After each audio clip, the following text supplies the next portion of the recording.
Hello. It is now 2 p.m. Eastern Time. You have joined Diverting People with Intellectual and Developmental Disabilities from the Criminal Justice System. To allow for late sign-ins, we will be starting this webinar in a few minutes. For closed captioning services, please see the link provided in the chat by Eunice.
Good afternoon. Thank you for joining today's webinar, Diverting People with Intellectual and Developmental Disabilities from the Criminal Justice System. My name is Deirdre Assay. I am a policy analyst at the Council of State Governments Justice Center, and I will be moderating today's webinar, which is hosted by the Bureau of Justice Assistance, the ARC's National Center on Criminal Justice and Disability, and the Council of State Governments Justice Center.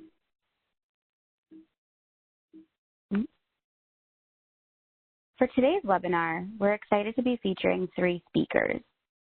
Ariel Sims, she, her, or they, them, is a senior program manager and attorney for access, equity, and inclusion at the ARC Center, at the ARC of the United States.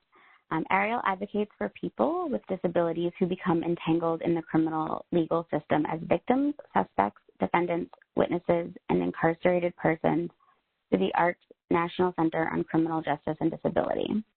Ariel also leads the ARC's work in promoting full access, equity, and inclusion, ensuring that the ARC's advocacy is intersectional and responsive to the needs of multiple marginalized communities.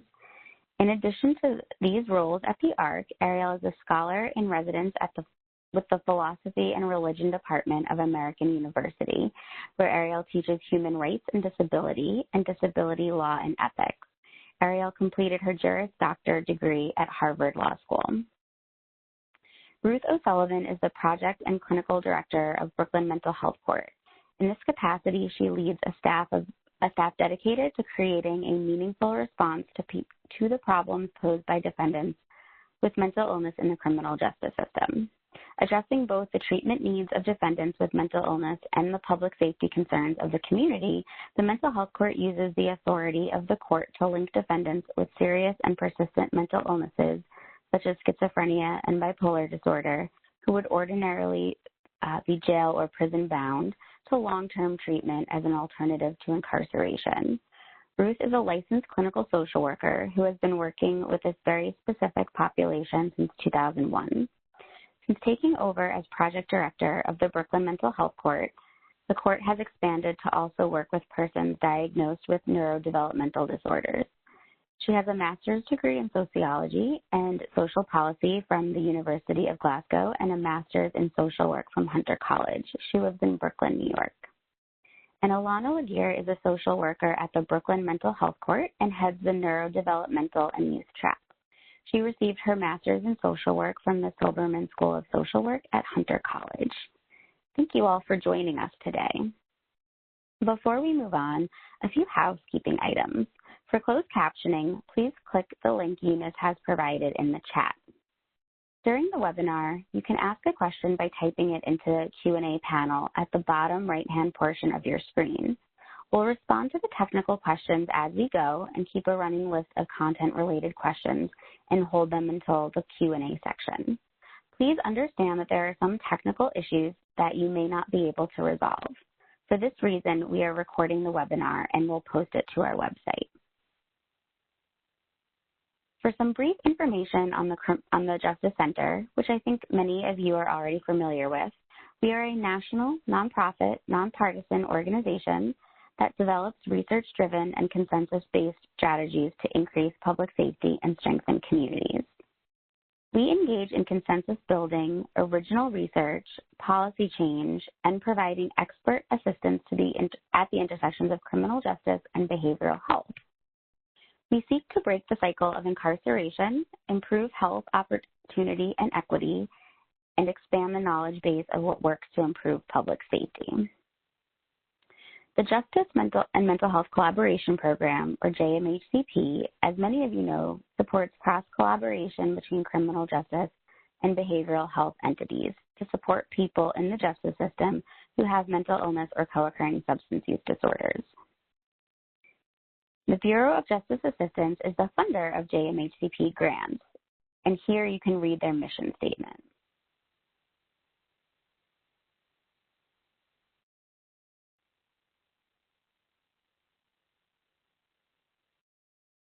And now I will turn things over to Ariel Sims.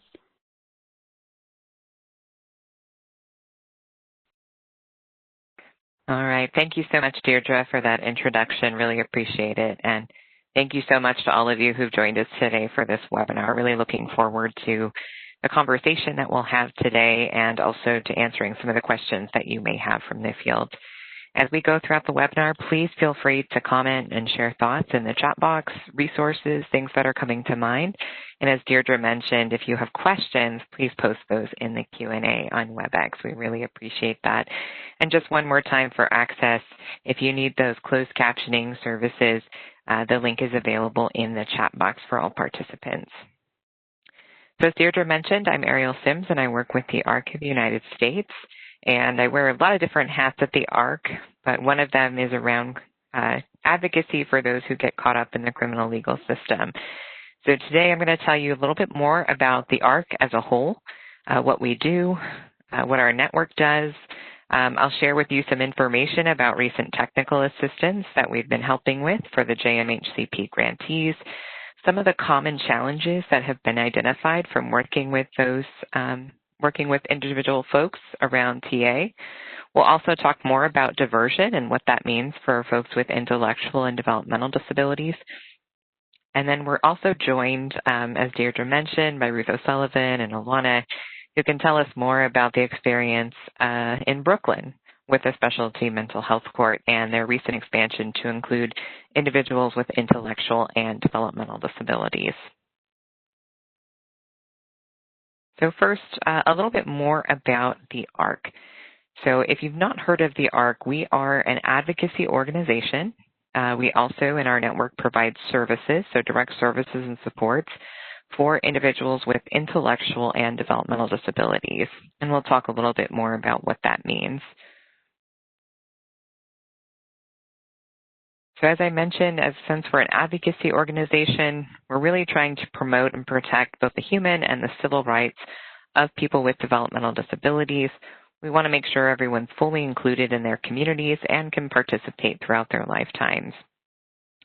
I'm based out of our national office, which is located in Washington, D.C., though at the moment our staff, as I imagine for many others, this may be the case. We're spread a little bit more since we can be working remotely. And at the national office, we do advocacy, and we have generally three types of advocacy that we engage in. The first is policy advocacy, so we do keep an eye on what's happening on Capitol Hill and with federal legislation and make sure that, one, that legislation is being passed that promotes the rights of people with disabilities, and two, legislation that does the opposite of that is not going forward, so that's really important.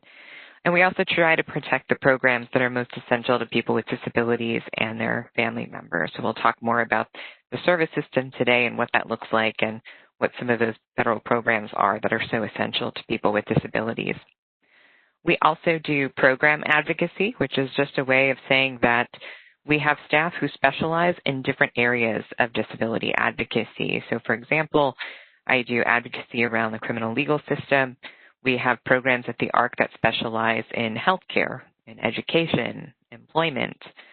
So lots of different topic areas that we cover. So we really are talking about sort of the full spectrum of ways that people with disabilities engage with their communities.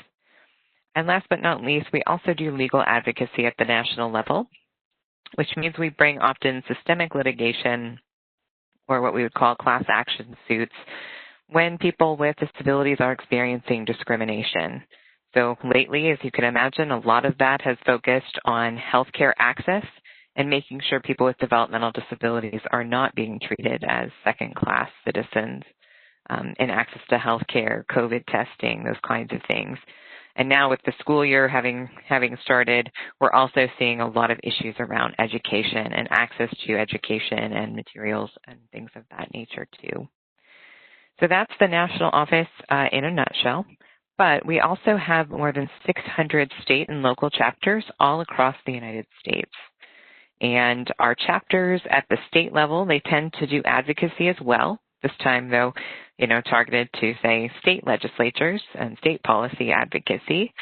And at the local level, we have a mix of chapters that do both direct service provision, so directly support individuals with developmental disabilities and their family members, as well as advocacy sometimes at that local level too. So to give you a sense of kind of, where the ARC is and where you might be able to find access to a state or a local chapter of the ARC, on the map here, you can see most states are highlighted in blue. Every state that's in blue is a state where we have some chapter presence of the ARC. And then we have states in this, let's say this kind of rosy pink color. Those are the states where we do not have a chapter present. So those would be Maine, Montana, and Utah. So my apologies to the folks out there from Maine, Montana, and Utah.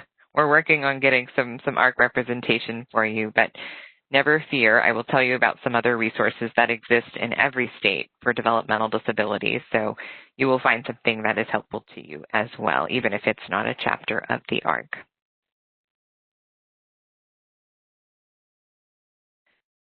So a little bit more about what we're talking about. So I'm going to use the term developmental disabilities quite a lot today. And occasionally I may also say IDD, though that'll be a slip on my part because I try not to use acronyms when I'm speaking to a non-disability audience. But if you hear me say IDD, I'm referring in shorthand to intellectual and developmental disabilities. So again, the community that the ARC really serves and advocates with. Now, if you'd like to know more about developmental disabilities, what they are, different types, there was a webinar earlier this year conducted by my colleague, Leanne Davis, so I definitely encourage you to check that out if you'd like more background information about developmental disabilities and how they show up in the criminal legal system. In today's webinar, we're going to talk more about kind of diversion and the systems around the criminal legal system. So if you want a better picture of what it looks like for people with developmental disabilities to be involved in the system, definitely check out that earlier webinar that's available on demand. So what are developmental disabilities? So we use the American Association on Intellectual and Developmental Disabilities as our guide for how we think about what are developmental disabilities, as well as how we define in particular intellectual disability. When you hear developmental disabilities, I want you to imagine a large umbrella, because developmental disabilities are really a category or a type of disability. And within that larger category or type of disability, there are many individual disabilities within that, right? And you might also hear the term diagnoses and labels, things that fit under this larger umbrella of developmental disabilities. So labels like autism, cerebral palsy, intellectual disability, fetal alcohol spectrum disorder, these are all individual disabilities that fit into this larger umbrella of developmental disabilities. So what makes something a developmental disability as opposed to maybe some other type of disability, right? There are many different kinds of disabilities. A lot of us, when we hear the word disability, we maybe think of somebody who uses a wheelchair, so maybe they have a mobility or physical disability. Many of us who work around the criminal legal system spend time thinking about mental health disabilities, or sometimes what's referred to as mental illness. That's another category or sort of type of disability out there. So developmental disabilities, here's what kind of sets them apart maybe from those other categories of disabilities that you may hear more about. The first is that it's usually some combination of physical or mental impairment that has onset before the age of 22. And that's really important. That's what gets you the developmental piece, right? Because we consider before age 22 to be a person's developmental period, when they are still growing, learning, forming, physically developing. All of those things are essential, and really a lot is happening to our bodies and our minds before the age of 22. So we're talking about disabilities that really start in that critical age and phase of human life. Now, to be considered a developmental disability, there has to be what we call substantial functional limitations, which just is a really fancy way of saying that there has to be significant difficulties in at least 3 of the following areas. First, the ability to take care of oneself. So you can think of all the things that we have to do in the day to kind of, get up, go to work, do our jobs, make sure that we're clean and tidy. Okay, maybe not as much in the COVID world, but pre-COVID, we used to, care a lot about how we presented ourselves to the world. You might also notice limitations in the ability to learn and how people learn. It could be impacted, and they might need to learn much differently than someone without a developmental disability. We may see impacts on mobility and movement, so both how to physically kind of walk around, but also just physical movement itself. So, this is very common, for instance, with cerebral palsy. And a few other areas that we might notice some difficulties with. Self-direction. Self-direction is a way of saying the ability to make decisions about one's own life, communicate those decisions to others, and to be able to know and anticipate consequences of those decisions, right, to guide one's life, figure out where one would live, where they want to live, and what they want to do with their life, kind of all those things fit under self-direction. Independent living is a skill, and we sometimes see that area impacted where people maybe can't live alone. They might need some additional support to make that possible. They may have more difficulty sustaining themselves economically, so supporting themselves, maintaining a job, or other means of supporting themselves. And then we may also see difficulties or challenges with language. Of course, not everyone speaks verbally or uses verbal communication. We can see a variety of different communication patterns and styles in the developmental disability community. But that's another one of those areas. So again, need to see limitations in at least 3 of these 7 areas, and the onset of those has to be during the developmental period. So this is kind of one of the quirky things about clinical and research definitions, right? Because if we see these things happening, say, when someone is 23, it's the day after their birthday, they've just turned 23, and, let's say they get into maybe an accident, something with a traumatic brain injury, they might have all of these same characteristics, if you will, but we wouldn't call it a developmental disability. It would be something else. So always a good reminder, I think, to understand some of the quirkiness that comes with how we define these different disabilities and use different labels.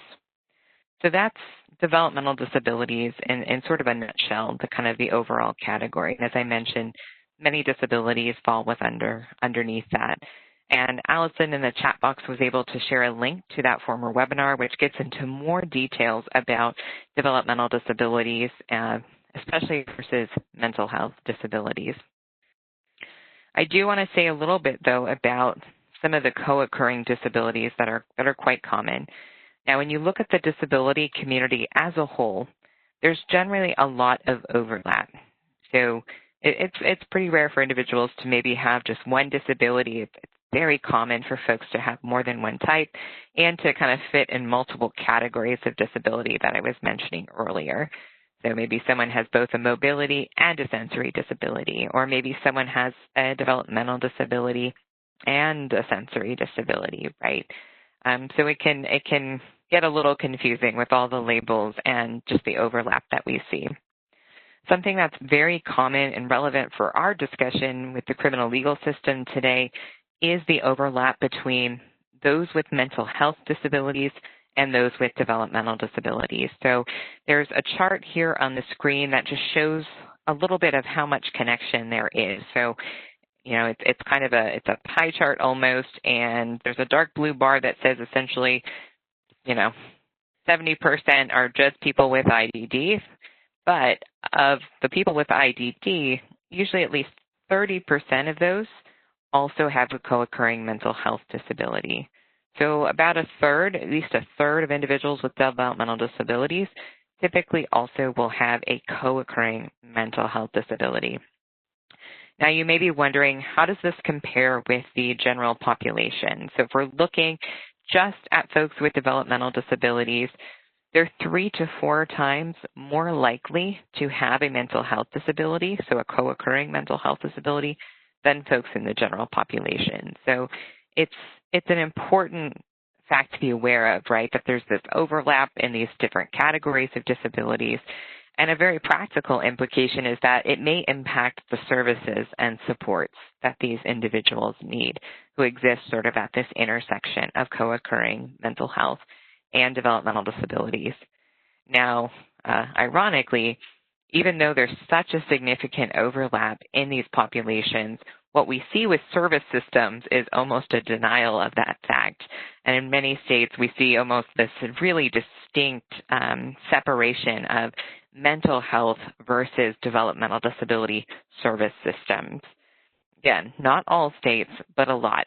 And in some states, it's very, very strict. You might have to only qualify or be eligible for services under one type of system and not both. Like, you can't apply for both.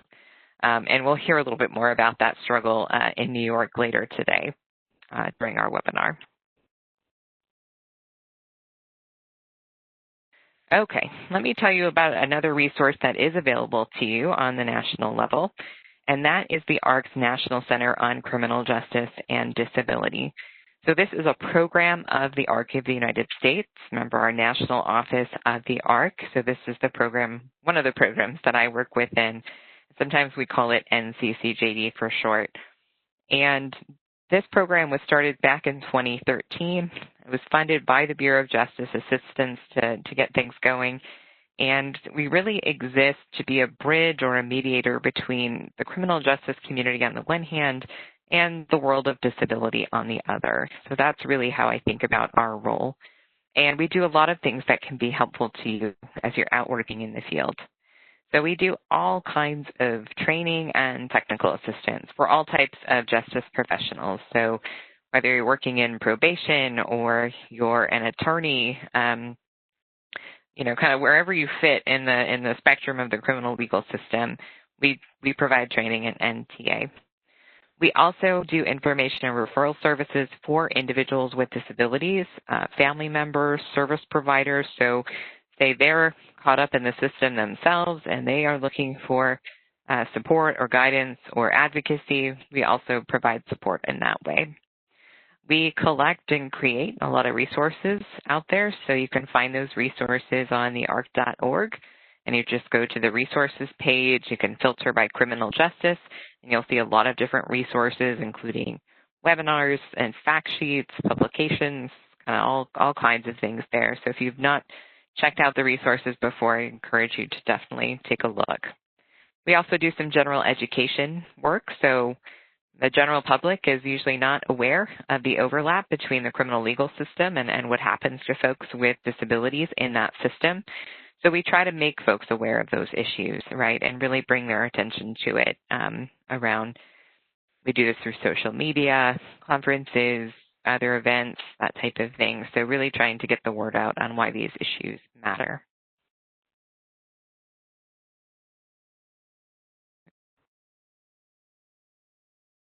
There we go. Okay. So that is a little bit more about the ARC itself, the ARC's National Center on Criminal Justice and Disability, and a snapshot overview of the ARC's chapter network and some of the things that it does.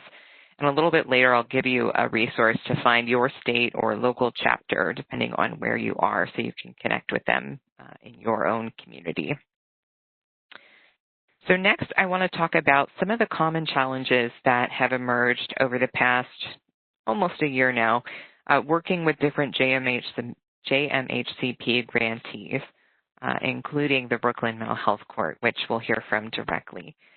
So over the last few months, as I mentioned, we've been working with a few grantees, and we've got the name of sort of each of them here. So we've been working with the Brooklyn Mental Health Court in New York, and they're here with us today to share some of their perspectives and experiences with expanding their program to serve individuals with developmental disabilities. We've also been working with Lubbock County in Texas, and specifically the Sheriff's Office, looking more closely at their jail population and how they better serve individuals with developmental disabilities. Also providing some TA to the University of North Carolina, Chapel Hill, and a kind of a large coalition of partners around possibly expanding their specialty probation program to include individuals with developmental disabilities. And then most recently, we've been providing support to Van Buren County, Michigan, which is also looking into creating a specialty court that would expand to include individuals with developmental disabilities. So you can see there's some variety in the work that we've been doing with grantees, whether it be courts, looking at jails, probation, and reentry concerns. So we do advocacy around every part of the criminal legal system from start to finish, and you can really see that reflected here with with the folks who've been receiving TA from us. So let's talk about what were some of the common challenges identified in working with all of these groups. And so there are three very specific challenges I want to mention, and then I want to kind of mention a bigger challenge that kind of encompasses the three of these things. So kind of the first specific challenge is around identification. So the question we would receive most is, how do we know if we're working somebody with a developmental disability, or more specifically, someone with, say, an intellectual disability? How would we know? Are there screening tools out there? What are best practices around screening for this? How do we do that in a jail setting versus, in some other way? How do we do that in the right way? How do we not, put people on the spot that maybe don't want to disclose a disability or a specific diagnosis that they have? So this was very, very common question that we receive from our grantees, and it's very, very common as well when we're working with the larger criminal justice community. How do you know you're working with someone with an intellectual or developmental disability? The second area that came up quite a bit in our conversations with various JMHCP grantees was around navigating developmental disability services. Right? Navigating developmental disability services. As I mentioned earlier, there are often two distinct systems of services that are set up. One may be targeted to those with mental health disabilities, another for those with developmental disabilities, and sometimes those systems do not interact with each other, do not work together, and may even have extremely strict eligibility requirements around who gets served by those systems. And so what we heard from a lot of the JMHCP grantees was, we had finally figured out the mental health service system, and that took a long time. It took us a decade or more to figure that out. But we wanted to start serving individuals with developmental disabilities, and we realized it was a completely separate system, and we had no idea where to start. And it was so complicated, and those we worked with in the mental health world couldn't always point us in the right direction of how we got started with entering and navigating the world of developmental disability services. So that was really, really common as well. The third very specific challenge that we heard about most was around diversion. So there was this strong desire from the JMHCP grantees to divert folks with intellectual and developmental disabilities out of the criminal legal system wherever possible and whenever appropriate. But they didn't, the age-old question that we often hear in the world of mental health is echoed in this space. Divert to what, right? Where are we sending folks to? Because there are some very, important differences in the services and the supports that individuals may need depending on the disabilities they have. So what works for those with mental health disabilities is always not going to be the right fit for those with developmental disabilities, and that's key. And then figuring out of the existing diversion programs out there, which ones can serve individuals with developmental disabilities, or are there, say, specialty programs out there that might even have more experience serving this particular population. So that was a question, too, that we heard in all kinds of areas, whether it was rural or urban, right, and served many individuals or served a smaller amount. Where do we send people in our community? We really don't know. So we're going to touch on each of these challenges in more depth, and I'll give you some tips, suggestions, and pointers for how to navigate these issues in your own communities, in your own states, and share some of the common resources that exist out there in each of these areas. Now, the big challenge I mentioned that really encompasses all three of these things and a lot of others is training, and not having sufficient training on intellectual and developmental disabilities, not having training on how to identify or work with or more effectively communicate with these individuals, having training on the service system itself and how to interact with service providers in the developmental disability world, and just training on how to make diversion programs more accessible to individuals with developmental disabilities. So I don't want to leave out training, because training can, of course, address many of these smaller and I shouldn't say smaller, but these challenges, these specific challenges, right? So that you can think about that one of the issues is the world of developmental disabilities seems like an entirely new country and landscape for a lot of folks. So sometimes it's a matter of getting oriented to that world to help better serve people with developmental disabilities who may become entangled in the criminal legal system. So let's start with screening. And I'm going to ask you guys for a little bit of interaction here in the chat box, if you can. And if you have tools, screening tools that you use that specifically screen for developmental disabilities, so it could be that broader category, or maybe you have a screening tool you use that's very specific to something like autism or intellectual disability, I want you to share those in the chat box. Okay, so over the next few minutes, as we're talking about screening, if there's a specific tool or screening, inventory that you use in your community, I want you to share that in the chat box, the name of the tool, and if you have a link or something, that would be great. So you're gonna do that while I'm talking a little bit about screening. So when we're talking about screening, just a reminder for folks who maybe are less familiar, we're not talking about diagnosing somebody, right? That is a very different type of approach that requires professional training to do that, right? When we're talking about developmental disabilities, we're usually talking about psychologists who have experience working with this particular population who are doing the diagnosis part. We're talking about, a shorthand way of assessing whether or not someone might have a disability or a need that you might need to address in working with them, okay? So that's what we're talking about with screening. And as I mentioned, with the JMHCP grantees, we were asked about screening in jails, in jails and prisons, at the start of maybe an intake process, all those things. So it was kind of looking for different tools across the entire spectrum of the criminal legal process.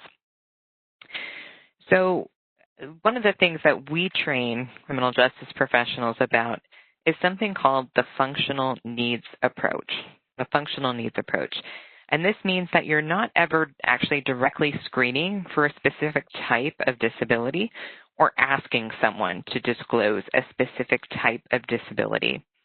Instead, you're asking people if they might have some need that you could be supportive with and that you might need to know about in your particular role. And I'm going to give you an example of what I mean. So let's say you're working in a kind of, I'll just say sort of generic criminal justice office, and you interact with people who are involved in the system. And I bet you that you have forms that you use in your jobs every day and forms that you need people to fill out and interact with. So I want you to imagine that somebody comes in, you give them your standard forms, and, I need you to fill these out. And you notice the person picks up the form, they hold it really close to their face, and you can see that they are squinting intensely at the form. Now, a question could be, do you have some type of disability that impacts your ability to see the form? We don't really want to ask it that way. Maybe something better is there something I could do with that form to make it easier for you to see or to work with? Okay? So what you're getting at is the functional need, not the diagnosis, because maybe that person did walk into your office and say, I have macular degeneration or advanced glaucoma or some other condition that affects the eyes and the ability to see. And I'm guessing most of us would not know generally how those conditions impact sight, right? What's more important to us to understand is, so what does that person need? Do they need the form in a larger print? Do they need the form to be read aloud? Do they need support in completing it? So that's where the functional need part comes in, right? We want to get away from focusing so much on the diagnosis that what we really need, generally speaking, if you're a criminal justice professional, is the need, the functional need to be addressed, and not necessarily the diagnosis. This also comes in handy because when you're working with individuals, and I'm sure you've all experienced this in working with individuals, and let's say you do get somebody that comes with a list of diagnoses and all these service records. Well, one, that's the first issue, right? It's usually a list. It's a list of diagnoses. It's not one or two. It's 5, 6, 7, or 8 different diagnoses, and you're wondering, how in the heck did this person get so many different individual diagnoses? And again, multiple disabilities crossing disability categories. So it starts to get very confusing. What in the heck are you supposed to do, even when you know a diagnostic label or a set of diagnostic labels for an individual? So I want you to remember that. Think about instead functional needs. So that's one of those good practices for screening that I want you to take away from the webinar today. Now, when should you screen? And we'll talk a little bit more about the how as well, but when. So we also recommend universal screening, right? So screening everybody that you're coming in contact with and screening everybody the same way. This has the benefit of helping you identify folks who may need additional support or services, right? Even those who didn't come to you with a set of diagnostic labels or, the stack of service records attached to their file, right? It helps with that. It also helps prevent the potential for discrimination, right? Now, we have to be a little careful in the disability world that we are not systematically treating individuals with disabilities differently than those without disabilities. We do have to provide supports, or what we sometimes call accommodations in the world of disability, and we do have to find ways to effectively communicate, but we can't otherwise really treat those with disabilities differently, or we might run afoul of different disability rights laws. Now, there's a webinar, I don't even remember when it is now, maybe it was last year, on disability rights laws, what those mean in this context, and how do you provide access and effective communication as a justice system professional. So I also encourage folks to visit that if they'd like to learn more. So we talked about universal screening, doing it the same way for everybody. And then also periodically you want to check in, right? So depending on where you are in the criminal legal process, you might be interacting with folks for a long time. So especially if you're, say, working in a prison or a jail a little bit shorter, but prison could be fairly long-term, or maybe you work in parole, probation, right? You're going to have longer-term relationships with folks, and functional needs can change. So you also want to periodically check in over the course of your relationship with somebody about how their needs may have changed. Now, some good examples of times where it might be helpful to do screening. A lot of justice professionals have interview processes or some kind of initial interview or intake. That can be a great place to do some screening. As you're getting ready for something, say, like trial, so a big part of the criminal legal process, you could certainly do it then. And as we talked about, whenever maybe conditions are going to change. So back to our prison example, maybe someone is being considered for housing unit transfer. So this might be a good time to reassess what needs that individual may have. And just one final reminder, we generally don't recommend that you ask directly about disability because, again, you're really getting at the needs a person has, and a diagnostic label, can only give you so much, and it won't give you everything that you might need. Okay. And, I'm looking in the chat box, and I don't really see any examples of screening tools, and I'm not surprised. Because the answer is, it was a little bit of a trick question. I hope you'll forgive me. There are very few screening tools out there that exist that are really meant for developmental disabilities in particular. And there's none that we particularly recommend as a center, either as a National Center on Criminal Justice and Disability. So again, if you do have screening tools that you're using and you'd like some insight on how helpful they might be, please feel free to share those in the chat box. We'd be happy to take a look. But we've been on the lookout for screening tools and good screening tools in the developmental disability context for years and still haven't come across anything that we would, kind of promote at large to the world. So that's unfortunately reality. There are some more screening tools that exist in the international context. Some of those have come into use in the United States, but a lot of those are also behind paywalls, so not easily accessible to a wide variety of criminal justice professionals. So let's come back to then, how do you screen if you don't have some, tool or guidance? So we're going to talk about both functional needs, which I mentioned, but also proxy questions. Okay, so proxy questions. And proxy questions, what I mean by that is a question that gets at maybe services or how a person maybe spends their day that might tell you the person has a disability, but it's not as direct as saying, do you have a disability? So we'll look at both. So here on the screen, we've got some examples of how you might ask something in a functional need way. So for example, here's a question. As we work together, there will be a lot of forms and documents. Is there anything I can do to help you better read or understand these documents? So let's say, you're an attorney, you're probation officer, things where you're working with a lot of forms and documents. This is a perfectly good question to ask anybody you're working with, right? Because wouldn't it be better for you to know if there might be something that someone needs to better understand those documents, right? It's really, really important. And it can also help you do your job more easily, right? And I think we all want helpful shortcuts about how to do our jobs more easily and more effectively. So there's a couple of other examples. I might be using a lot of legal terms and words. What would be the best way for me to explain those words? That's another way of getting at, is there something you might need that I could help with in our work together, right? And then you can also ask people, how they want to let you know if they do have a specific need or request for how they're working with you. So these are all examples of how you might ask questions in a way that gets you to that functional needs piece, as opposed to a specific diagnostic label.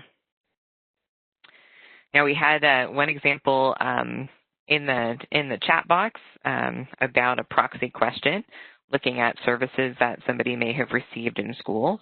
That can absolutely be a proxy question. Again, it's a way of maybe revealing that there is a disability or that the person might be involved in the service system without directly asking, do you have a disability? So here are some example proxy questions. And the first one is very generic. And again, universal screening, right?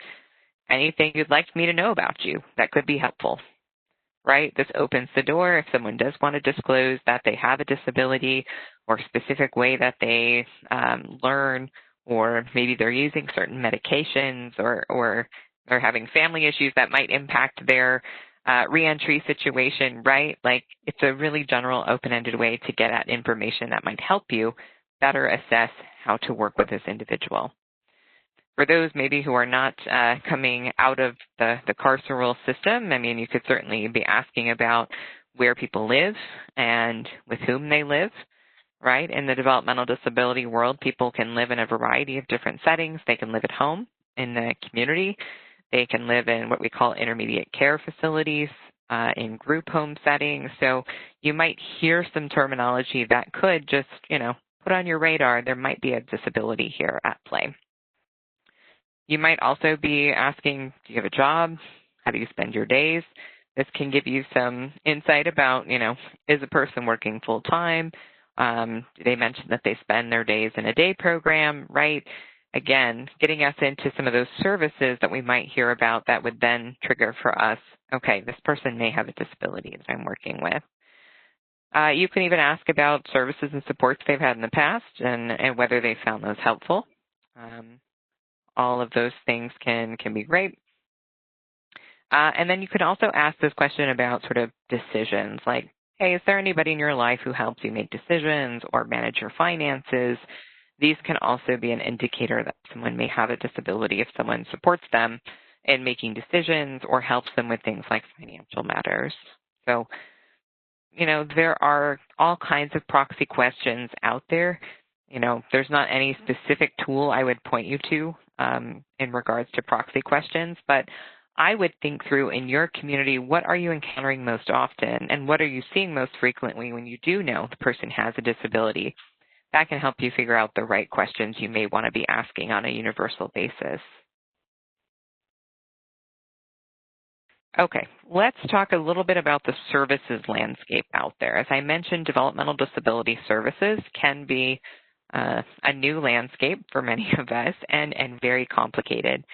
And the first point I want to make is that there is a strong preference, both legal and otherwise, that services take place in the community. So you'll hear the word in the developmental disability community of community-based services and supports.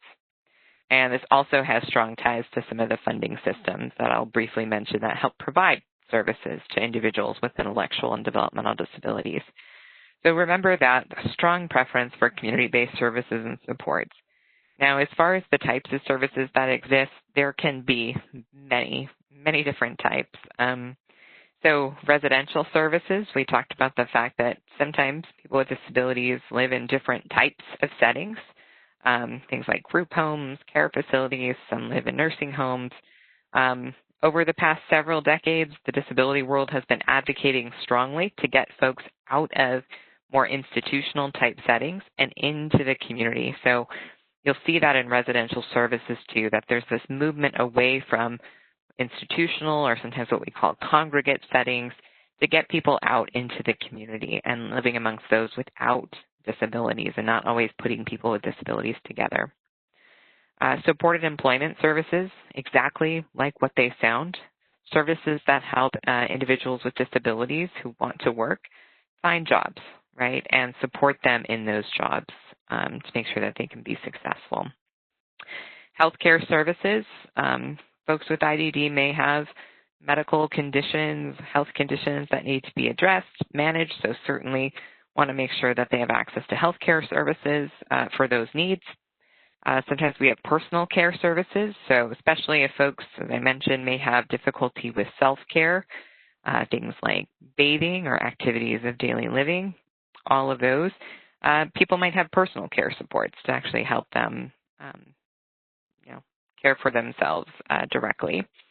And then sometimes you'll also hear about behavioral support. So with different folks with developmental disabilities, there may be some challenges or manifestations related to their disability that, can cause some trouble, can lead to involvement in the criminal legal system, but not always to that level. And so behavioral supports are ways to help address behaviors that may be perceived as problematic or potentially as criminal out in the community, right? So, one example, maybe an individual who really likes to touch feet.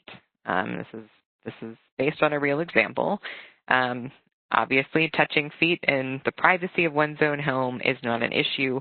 If you go out in public and you're touching people's feet in public, that could become assault and battery. So we have to be very mindful of that.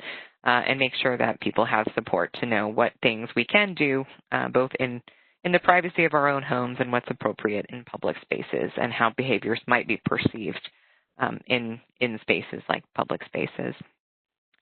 So I mentioned there are a few funding streams out there that help support these services in states.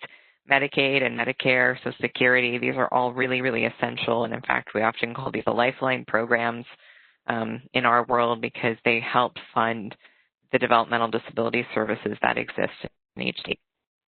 Now, I've given you sort of the rundown the services landscape, some of the services in the world of developmental disability. Hopefully it's to everyone, because in fact, just the opposite is true.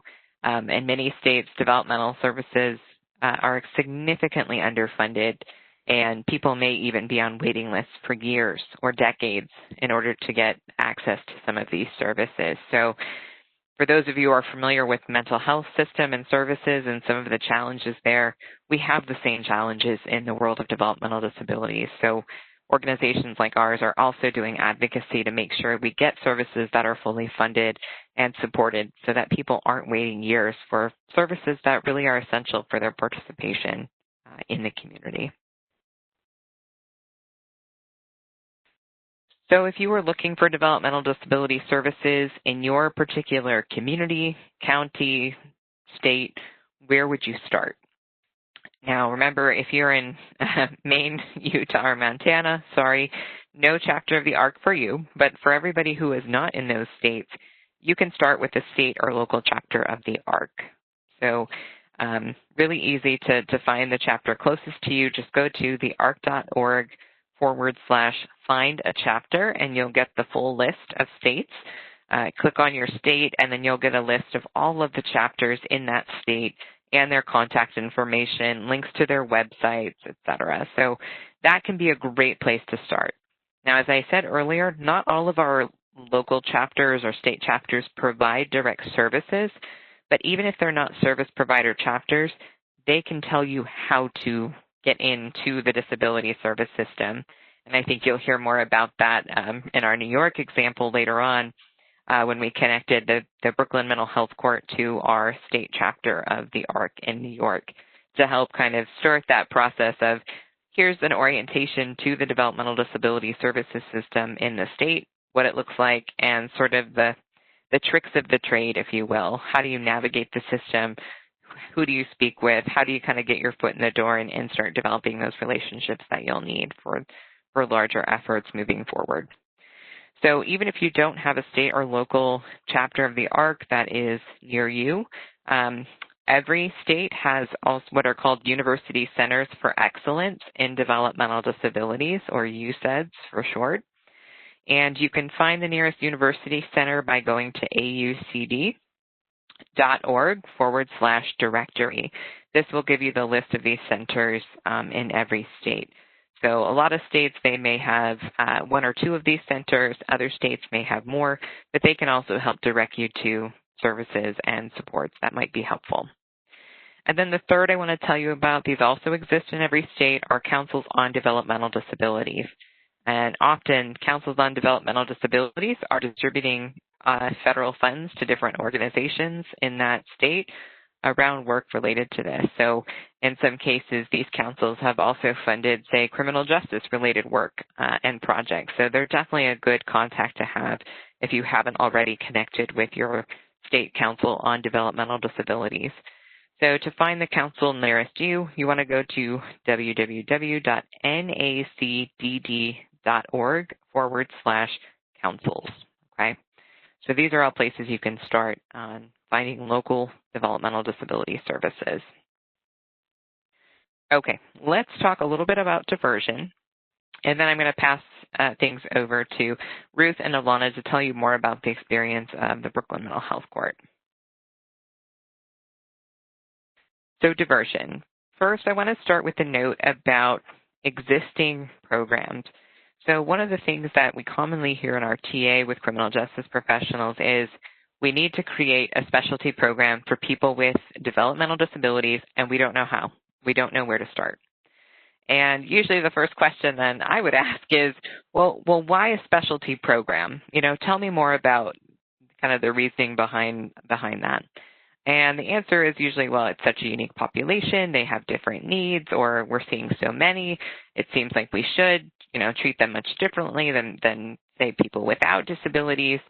And, that could be the right solution for your community, right? So I won't pretend to know, each of your communities so well as to tell you that it's not necessarily the right solution. But what I will say is that what's more common is that, especially in communities with fewer resources, they often don't have sort of this host of specialty programs available for folks in different parts of the criminal legal process. So instead of saying kind of giving up and, oh, we can't serve these people and we don't know what we can do, you can think about how you would modify an existing program, right? You can modify an existing program to more effectively serve those with intellectual and developmental disabilities, and honestly, folks with all kinds of disabilities, as we're talking about general accessibility. Now, for those with, say, intellectual disability or processing difficulties, other cognitive type challenges, the key is to create more cognitive accessibility within the program. So it might be that your program works exactly the same way, but you need to think about it from the perspective of someone who may have more difficulty understanding and processing information or learning new things.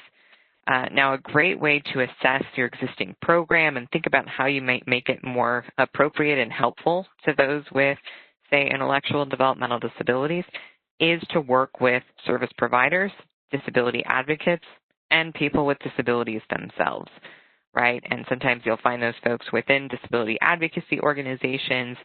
We have what are called self-advocacy groups that are led and are entirely comprised of people with developmental disabilities. And working with those community partners will be essential to helping you figure out how do we make this program work for people with IDD more effectively. And then there's all sorts of information on there about how do you make something more cognitively accessible, things you might do differently with your forms, processes, instructions, even things like websites, right, information that you're giving to, say, participants of your program. There's a lot of ways to do this. So I want you to also think about, well, the answer is not always a specialty program. It might be about modifying your existing program to make it work better for those with disabilities. And again, refer you back to that other webinar that talks about how do we make sure we're not treating people with disabilities in a way that is, too different from those without disabilities. Okay. Now, of course, there are some specialty programs out there, and you're going to hear more about the specialty court in particular, the Brooklyn Mental Health Court. So they're here on my list, and I won't tell you too much about them except to say that they'll be coming up next. A couple of other notes I wanted to say about specialty programs. One is around sort of, a lot of the grantees that we worked with over the past year, and this is very, very common, something that starts as a mental health program might then be adapted to also include and serve individuals with developmental disabilities. And again, that is certainly a possibility, and there are ways to do that and incorporate developmental disabilities. But remember, we can also go back to that idea of modifying general programs. In terms of programs that are very specific to intellectual and developmental disabilities, there is one I wanted to draw your attention to out of Rockland County, New York, in the District Attorney's Office. They call it IDOTI, Intellectual and Developmental Disability Alternatives to Incarceration Program. It's very unique in that it was actually designed for people with IDD, those who are defendants with IDD and being accused of crimes, and it's a very unique setup that they have. And then you can also think about kind of broader programs that help bring together those community partners. So one of the things I want to tell you about is Pathways to Justice, which is a program of the ARC's National Center on Criminal Justice and Disability that we go out and do in communities. So before I turn things over to Ruth and Alon, I want to just tell you a bit more about Pathways to Justice. So this is something that we can do in pretty much any community. And essentially what happens is we go in and we, step one, help facilitate the creation of a disability response team, or a DRT for short.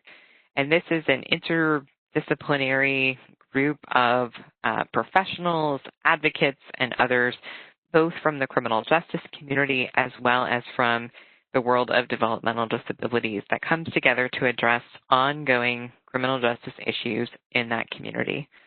On the criminal justice side, it typically includes law enforcement, legal professionals, as well as victim advocates, and on the disability side, people with disabilities, sometimes service providers, advocacy organizations, and occasionally family members of individuals with disabilities too.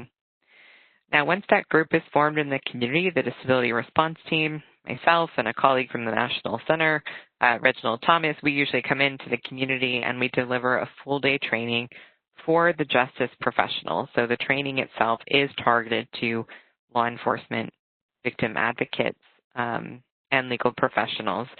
It's 8 hours of content. It covers all kinds of topics: how you will potentially identify intellectual and developmental disabilities, how do you work more effectively with them, how do you more effectively communicate, right? We talk about some of those broader issues that we've been alluding to today, as well as how to come together in the community to identify and address very specific issues or issues that are fairly unique to that community. So it's very, very much tied and tailored to the particular community where we are.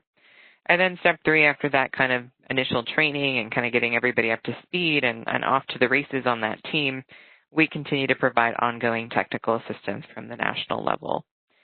So to date, we've trained in over 14 states and have had about 26 sites at last count. All around the country, we've worked in a variety of places, rural, urban, kind of you name it. So I also wanted to make you aware of this because maybe you're in a community that's just starting to think about how do you address the issues of people with IDD caught up in the criminal legal system. So this is another good option. And you can just go to NCCJD pathways-to-justice.org to learn more. Okay. I think that's it for me, so I'm going to go ahead and turn things over to Ruth O'Sullivan and Ilana to tell you more about their experience at the Brooklyn Mental Health Court. Thank you, Ariel. That was a wonderful presentation. My name is Ruth O'Sullivan, and I'm the Project and Clinical Director for Brooklyn Mental Health Court. I have been working with forensic population within the Brooklyn Supreme Court for 2 decades. So don't count back, don't count my age. And we are one of the programs that got a JMHCP grant, and what we did was we modified an existing program. So the Brooklyn Mental Health Court was established in March 2002, and it was the first mental health court in the state of New York. Initially, its scope was limited to adults charged with nonviolent felonies and diagnosed with a serious and persistent mental illness. Although we started with a very limited scope, we have seen continued and steady growth over the last 17 years. Last year, in November of last year, we celebrated our 1,000 graduate milestone, meaning that over 1,000 clients have successfully completed their mandate with Brooklyn Mental Health Court and had their charges reduced or dismissed outright. Today, we accept juveniles and misdemeanors, and most tellingly, over 40% of our participants have been charged with a violent felony. More to the point of today's presentation, since 2018, the court's criteria has expanded to include criminally accused individuals diagnosed with neurodevelopmental disorders.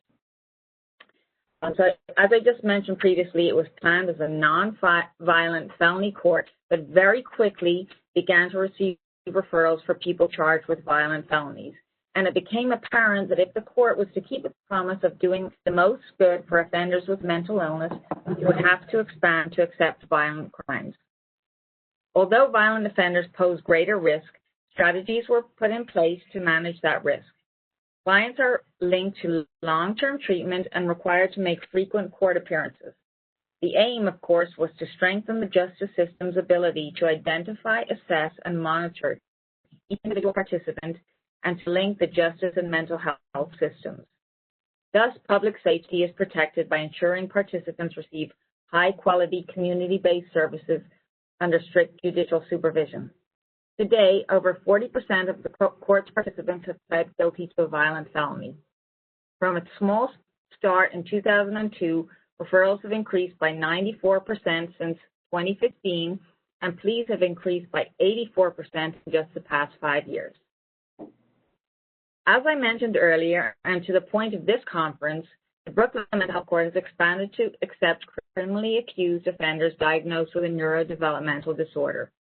Over the course of my 13 years with Brooklyn Mental Health Court, I saw many individuals with neurodevelopmental disorders rejected from Brooklyn Mental Health Court because they did not meet the eligibility criteria of having a serious and persistent mental illness. So despite facing tremendous obstacles, these clients had no option but to face traditional criminal prosecution.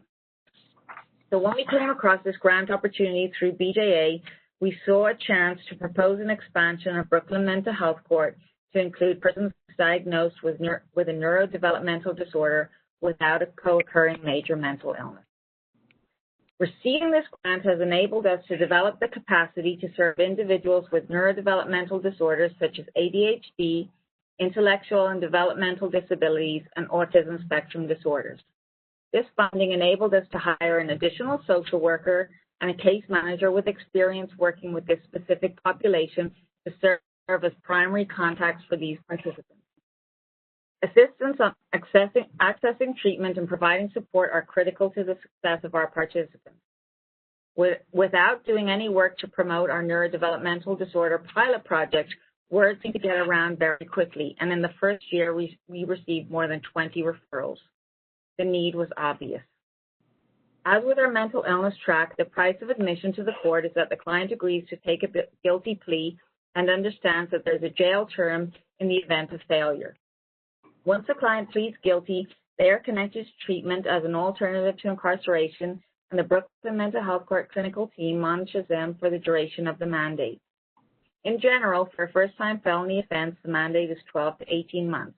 If the client does well, they complete in 12 months, but if there are struggles along the way, this can be extended up to 18 months. We do our absolute best to complete clients before their mandate expires because we never want to keep people under criminal justice supervision longer than they need to be. The original thinking when the court was being developed was that we would not take anyone for less than a year because it was believed that people needed to be in treatment for at least a year in order to recognize the secondary gains of being in treatment so that hopefully the treatment would long outlast the duration of the mandate. This year, with all of the focus on systemic racism in our country, over the past few months, we have revised this policy and have recently started to take some clients with only a 6-month mandate. In normal circumstances, a client would appear in court on a weekly basis for the first 3 months, and then if doing well, they could come back once a month. These regular scheduled appearances encouraged a community within the courtroom, allowed us to address small problems before they became big problems, and reinforced the court's authority. As clients move through their mandate, they pass through 4 phases. Phase 1 is for adjustment, Phase 2 is for engagement, Phase 3 is for progress, and Phase 4 is for preparing to graduate. As you can imagine, these phases can look very different for different participants. I'm going to hand over the presentation now to Alana, who's going to talk more about the process. Hi there, I'm Alana. I'm Alana Laguerre. I'm a social worker here. I was hired on this grant to sort of head up the neurodevelopmental track. So I'll talk a little bit about the process. As with defendants referred to the court with a serious mental illness, the court accepts referrals for the neurodevelopmental track from assistant district attorneys, defense attorneys, and judges. Both the prosecution and defense must agree before an evaluation is done. Usually there is some documented history, and then I, the specialized social worker who heads up the track, perform a psychosocial evaluation. If it confirms the diagnosis, a treatment plan is devised and a plea negotiated by the parties. Because of the individuality involved, each treatment plan is different. So here are some examples. One case involves a 40-year-old man who made hundreds of threatening telephone calls to 2 former coworkers in violation of orders of protection. Diagnosed with autism and intellectual disability, the psychiatric report indicated that his, quote, problematic behavior is the result of his lack of understanding social situations, social cues, and interpersonal boundaries. In addition to, quote, impulsive and obsessive compulsive behavior and fixated thinking. He faces 2 to 6 years in prison if he violates the treatment plan, but is attending a program and coming to court consistently, remaining in complete compliance. Another example is that of Charlie C., who was referred to us at the age of 27. Charlie had been residing in group homes since the age of 5 due to violent outbursts that his parents could not manage at home. In addition to his developmental disability, Charlie also experienced true symptoms of bipolar disorder, such as depressive and manic episodes and periods of uncontrollable anger. He was charged with 2 separate and serious assaults at his residence, one on a staff person and another on a peer. As Charlie required both psychiatric and developmental disability services, the New York State Office for People with Developmental Disabilities, OPWDD, argued that he should not be returned to their care, but was more appropriate for services provided by the New York State Office of Mental Health, OMH. This application was denied, and Charlie was returned to OPWDD's care and placed in a supportive apartment for persons with developmental and other disabilities. He was also referred to psychiatric and recreational services and to NY Starts, a community-based program that provides crisis prevention and response services to individuals with intellectual and developmental disabilities who present with complex behavioral and mental health needs. Charlie completed his mandate with Brooklyn Mental Health Court without incident and graduated. So here are some of the obstacles we've come across. Once we rolled out our neurodevelopmental disorder track, we quickly learned that establishing OPWDD eligibility was not an easy process and was certainly not something that could happen quickly enough for us to make OPWDD services part of a client's treatment plan. Many of the clients referred to us had never completed the OPWDD eligibility determination process, despite having long-established histories of developmental disorders. The program for enrolling in OPWDD services is very specific and time-consuming for those involved. It entails going to a front-door services meeting at one of OPWDD's headquarters to learn about the process of enrollment and to be linked to a care coordinator who begins the process of determining eligibility. For clients just beginning the process, there must be documentation of the disability prior to the age of 22 in order to be considered. If the client is ultimately deemed eligible, the care coordinator links the client to the appropriate services. For those of us working outside of the system, the lack of a centralized catalog of available services through OPWDD has been frustrating. That being said, we have had positive experiences with the clients who are already connected to OPWDD. Nevertheless, the court, in the absence of OPWDD services, addresses the participants' clinical needs rather than focusing exclusively on the neurodevelopmental disorder. The court connects participants with an array of services, including mental health and substance abuse treatments, recreational services, vocational education programs, and sex offender treatment where indicated. One such example is David C., who was charged with sexually motivated attempted robbery for grabbing a woman's breast and purse while drunk. David was placed in special education in early childhood and diagnosed with ADHD with cognitive disability. Unable to negotiate the process for OPWDD eligibility, David developed bipolar disorder and drug and alcohol addiction. He entered the criminal justice system at age 29 with the above described charge. After entering his plea, David was placed in an OMH clinic, which treats substance abuse, sex offense, and developmental disability. As of today, he is stable, sober, and compliant with his court mandate. So to kind of wrap this up, the emergence of mental health courts in the United States over the past quarter century signals a recognition that our criminal courts can hold offenders accountable in ways other than prison. Despite initial limitations, the Brooklyn Mental Health Court has successfully engaged where the need was greatest. Certainly, like offenders with mental illness, those with neurodevelopmental disorders deserve the same opportunity to avoid prison. Despite problems and obstacles, the court is now affording help to this population in recognition of their human dignity with respect and compassion. And that's all we have from our end. Thank you for your time. Thank you, Alana. Thank you. I want to thank all 3 speakers for their wonderful presentations. We have about 15 minutes, so I'm going to kick off the question and answer. And I think the first one is for Ariel. Is a very simple question. Does it matter what age the diagnosis is made? This is a great question. Like, when does the diagnosis have to happen? And in general, we talked about that age cutoff of being 22. And Ruth and Alana, just from the Brooklyn Mental Health Court, mentioned some of the age cutoffs and rules that are specific to New York. So in general, it's much easier to get somebody into services the earlier the diagnosis is made. And in fact, really, trying to get folks assessed and evaluated at an early age is usually the best way to get them connected to services in childhood. But that's often, we don't have that happen all the time.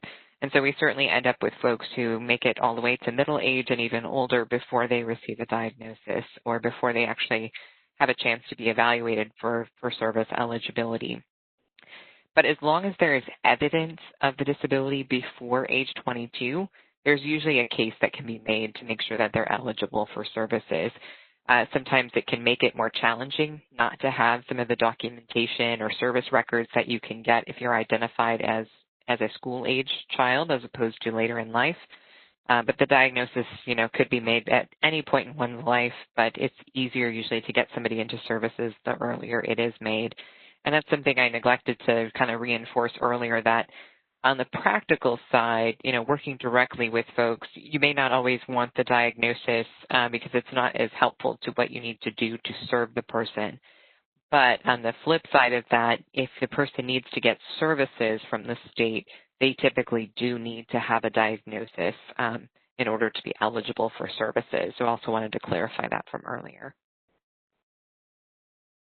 Thank you. And a related question, so if someone has either been misdiagnosed or got diagnosed later, has that laundry list of labels and diagnoses, are there any clues in those previous diagnoses that alert you to certain functional needs? It's a great question, and certainly sometimes diagnoses can give you some maybe hints around sort of the needs that might be there. For example, I used to be a mental health counselor, and when we would get folks on our unit, they would come with easily 10 to 12 different labels, and sometimes the labels would tell us that there might be some behavioral challenges, right, or substance use was something that tended to complicate any existing behavioral support needs too. So we looked for that. Sometimes you'll see labels like oppositional defiance disorder or ADHD or ADD, and sometimes folks with developmental disabilities are misdiagnosed as having those mental health disabilities prior to getting a correct diagnosis that is under the developmental disability umbrella. So sometimes we see that issues being kind of diagnosed as having issues with attention, for example, when what really is needed is adaptations and how they learn. So there certainly can be clues there, especially the longer I would say a service history gets or the more diagnostic labels there are. It can give you a sense that the person might have some more complex support needs to address. Thanks. And Deirdre, I'm wondering if I should turn that back over to Ruth and Alana. I'm curious what your experience has been when you get folks with sort of those lists of diagnoses that we're talking about. Sure. So, look, in the world of mental health, we come across people who have had every diagnosis under the sun. And, I think the research also indicates that people of color and minorities are diagnosed with more serious illnesses than white people, right? So it's problematic.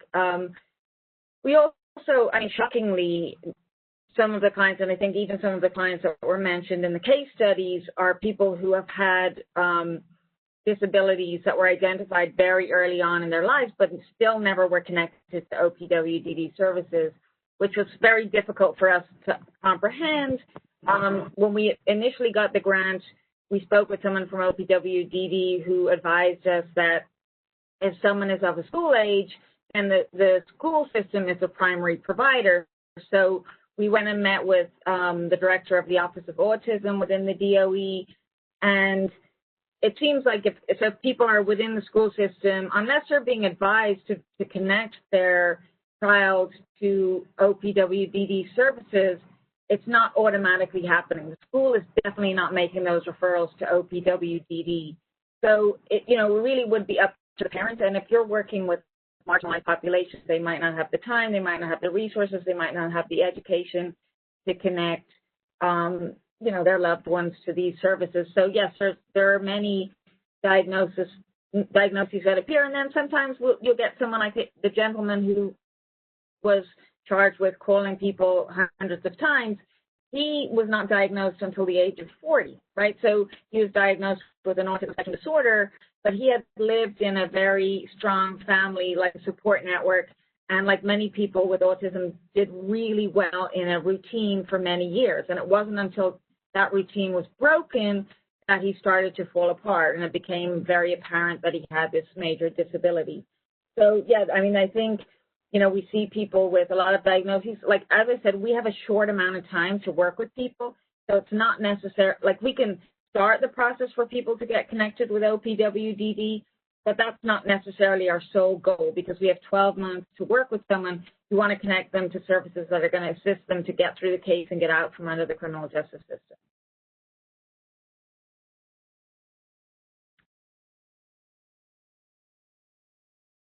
Thank you. And I think this next question I'll ask Ruth and Ilana to tackle it first, and then Ariel, if you can follow up. But how do you get past the cutoff of Medicaid, Medicare, and Social Security when folks enter jail, then making it difficult to get that handoff to community services? So with Medicaid, at least in Rikers Island in the New York City jails, they have done a tremendous work to keep people connected to services. So if somebody is diagnosed with a disability, I'm not positive if persons with developmental disabilities qualify for a discharge planner, but I believe that they do.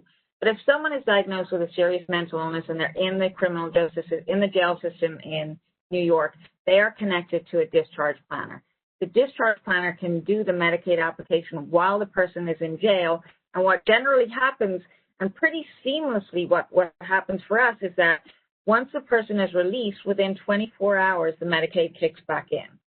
Okay, the SSI is a different story. You often have to go back to the SSI office and might have to restart the application. So that doesn't happen automatically, although many of the providers we work with will do the SSI application. We work pretty rarely with people who have Medicare, so I'm not quite sure of the same system for those participants, but they've done some tremendous work within the jail system for Medicaid, and it happens really quickly for us. Yeah, I would just add that, of course, Medicaid can look different in every state, since it's really a state and federal partnership, so it can, it sounds like it's working a particular way in New York, and specifically with Rikers Island. Some states are better at this than others, and some have more services than others, and sometimes it comes down to the individual jail or prison that's preparing maybe someone to re-enter, and whether or not they're going to help them get connected to services.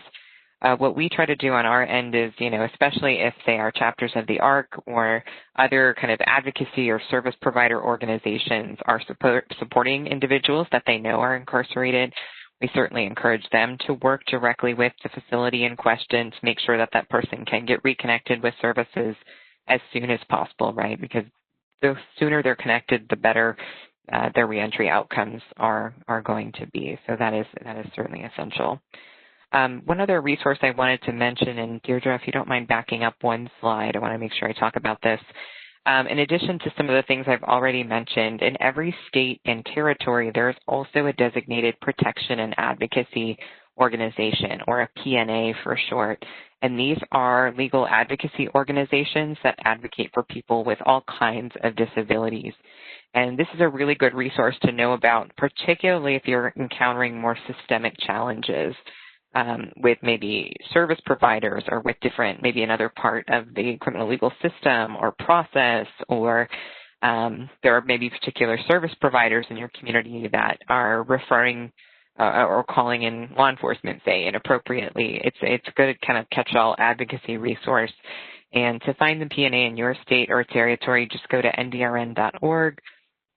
/about/NDRN member agencies, and you can find the P&A in your state or territory. So wanted to be sure to mention that before we closed out today.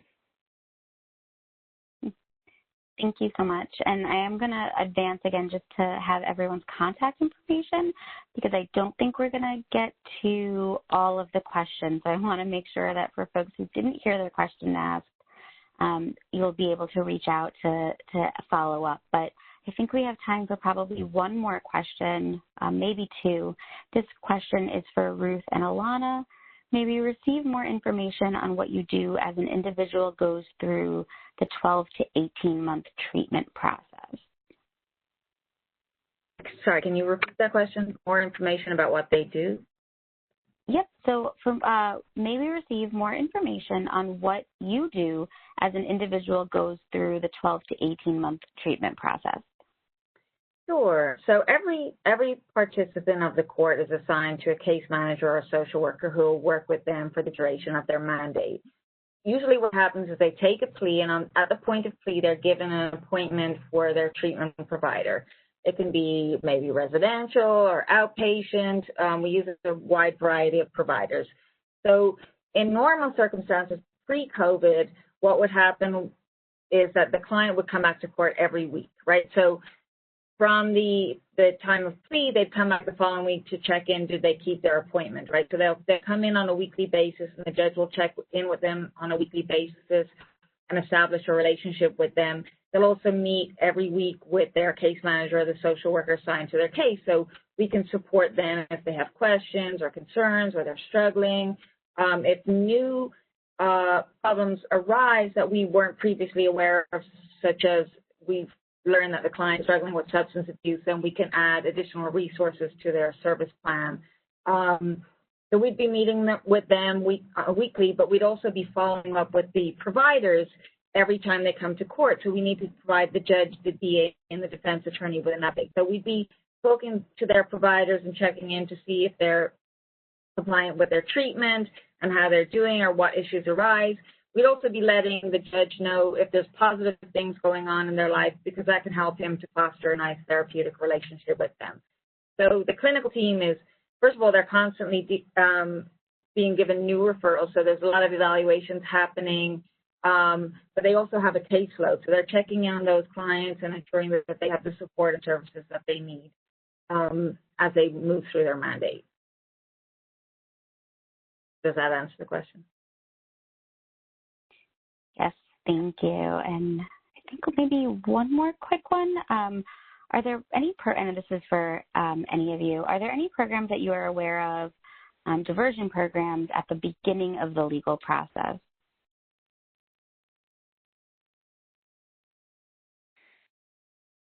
I mean, I would say the one I mentioned, IDOTI, you know, it does require involvement in the legal process to be eligible for that. It's hard. There certainly are some law enforcement-based diversion programs, but nothing that tends to be more specific. More often, we tend to see in communities more informal diversion in the sense of, you know, if law enforcement is familiar with, say, different community organizations, the ARC or service providers, they may work more informally behind the scenes to divert someone, so kind of a pre-booking and pre-arrest type diversion. But no kind of uniform programs are coming to mind. What about you, Ruth? Yeah, I work for the Center for Court Innovation, so they have some programs that work very early on at the point of arrest. There's a Project Reset, where the person is diverted to treatment and there's no criminal, or there's no, they don't develop any criminal record or earn any criminal record. But I don't know that they definitely don't work specifically with the developmental disability population. But I think there are also some projects within that the city is running that are trying to avoid any kind of criminal prosecution. Like there's, oh my goodness, there's a HEAT team that if someone calls, like if a family calls for like maybe an emotionally disturbed person, that they send out these teams with a social worker. There might be a police accompanying them, but they try to avoid arrest. So there are definitely projects that are attempting to avoid criminal justice interactions for people, but not specifically for the DD population.